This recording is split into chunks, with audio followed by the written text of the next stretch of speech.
Bonjour, ici Maxime Benoît du journal La Presse. Aujourd'hui, nous allons interviewer Madame Lanteigne. Sylvie Lanteigne est une agente administrative de la Fédération des cégeps. Son travail consiste à être à la direction administrative des comptes payables et de la facturation. Elle offre aussi un service à la clientèle au collège et est assignée à un comité. Depuis longtemps, les ordinateurs, dans les années 1800, prennent de l'ampleur. Les technologies prennent de plus en plus d'importance dans les écoles.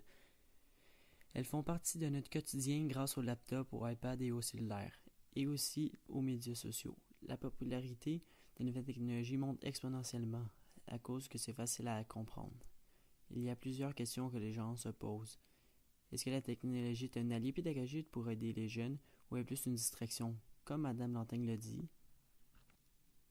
Moi, mon avis concernant les nouvelles TI, c'est un bon moyen de capter l'intérêt et la motivation sur les jeunes d'aujourd'hui, surtout la nouvelle génération qui vivent quotidiennement avec ces outils.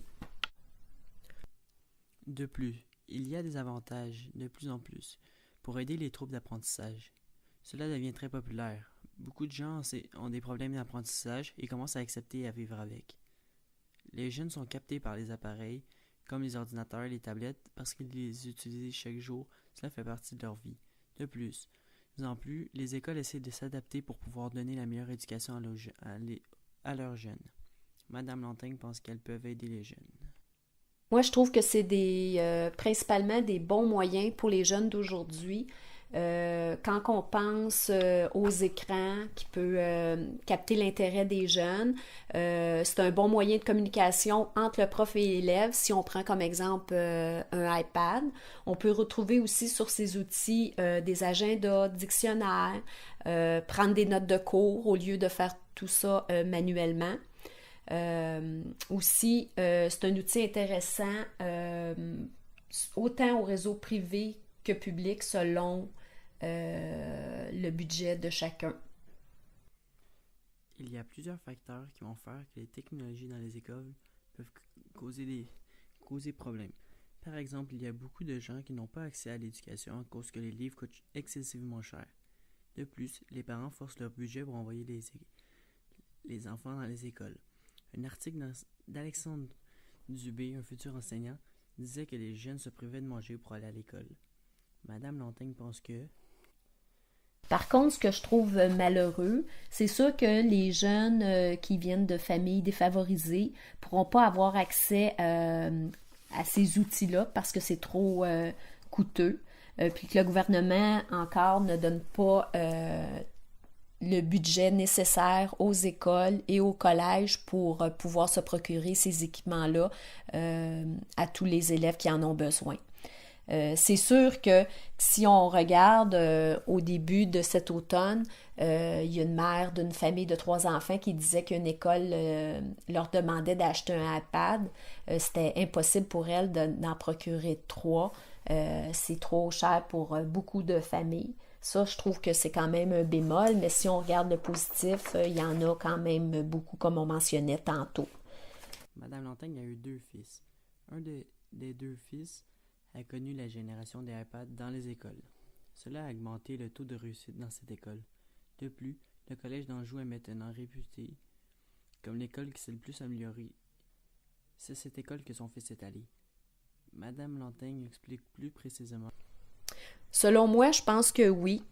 Si on pense aux jeunes qui ont des troubles d'apprentissage, exemple, puis qui ont accès à un portable lors d'examens, qui peuvent utiliser, exemple, Antidote parce qu'ils ont des besoins particuliers, moi, je pense que ça peut aider un jeune, effectivement, à poursuivre ses études et aller plus loin, avoir accès à l'éducation supérieure.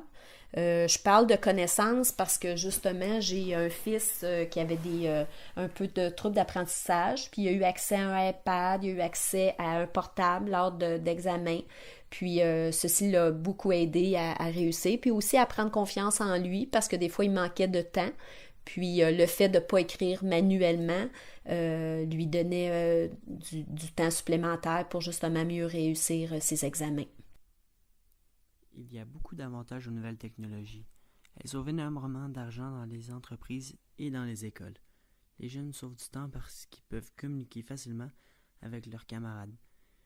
De plus, les nouvelles entreprises peuvent faire de plus en plus d'économies. Comme Madame Lantaigne a dit, j'ai rencontré beaucoup d'avantages. Je vois qu'il y a des gens qui peuvent faire du télétravail à la maison. Avec les TI, ça leur permet justement de ne pas avoir besoin de se déplacer en entreprise, que ce soit pour la famille ou autre raison. Aussi, à mon travail, il y a beaucoup de gens qui utilisent maintenant la visioconférence au lieu d'avoir à se déplacer pour à des rencontres, pour aller en région, dans les divers collèges ou au ministère à Québec. Ils peuvent faire des convocations, puis faire soit par Skype, par visioconférence. On a rencontré justement beaucoup d'économies d'argent avec cette façon de fonctionner. Il y a eu de moins de frais de déplacement de demander. Alors, on a vu vraiment là, une diminution des coûts. Ça peut nous permettre aussi de faire des convocations de dernière minute pour faire une réunion justement rapide. Puis ça peut être aussi par conférence téléphonique. C'est une autre façon aussi d'utiliser les TI. il y a plusieurs sortes de dépendances. Par exemple, les dépendances à la drogue, à l'alcool, mais il y a aussi des cyberdépendances que les gens ne parlent pas souvent. La technologie est en train de progresser, les gens sont au courant, mais par rapport à l'utilisation à l'école, ils le sont moins. Madame Lantaigne nous a dit ce qu'elle pense et nous fait part de quels risques la technologie peut causer sur la santé des jeunes. Ça pourrait créer certains problèmes. Si on écoute, mettons, divers recherches qui ont été faites, ça dit que ça peut occasionner des problèmes de sommeil, créer des dépendances. Les jeunes, ça peut être dépendant genre aux réseaux sociaux, à Facebook, pour nommer que celui-là.